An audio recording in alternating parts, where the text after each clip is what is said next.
the forecourt of the presidential villa, the United Nations Secretary-General Antonio Guterres arrives and is received by his host, President Muhammadu Buhari.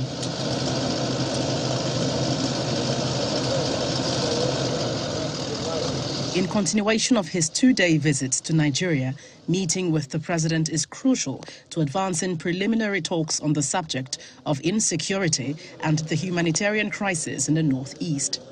After nearly an hour behind closed doors, President Buhari underscores in a media conference the implication of the solidarity visit. The importance of this visit cannot be lost on anyone in this country, indeed on the entire African continent. Coming at a time when the entire global attention is focused on the unfortunate situation in Ukraine, we in this region are feeling already that the world is forgetting about us.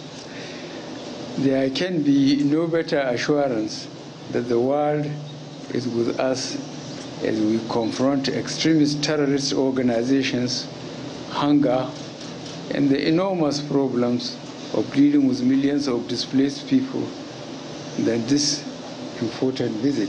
The subject of the forthcoming elections equally gained prominence in discussions between the two leaders.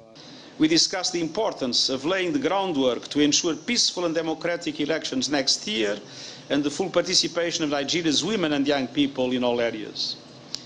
And we also discussed the government's measures to address security challenges across the countries. He also canvasses that developed nations ramp up vaccine support to countries in the global north. Channels Television also revived the question of Nigeria's request for a permanent seat at the UN Security Council. Obviously, this is a matter for member states to deal with, not for the Secretary General. I have no authority on that. But I consider that there is a growing consensus of the need to increase Africa presence. And it is entirely fair to recognize that there should be a permanent member of the Security Council from the African continent.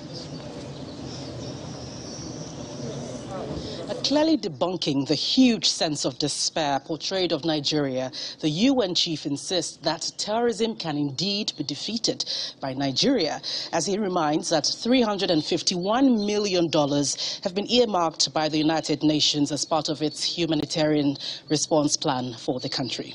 From the presidential villa, Gloria Umezuke, Channels Television News.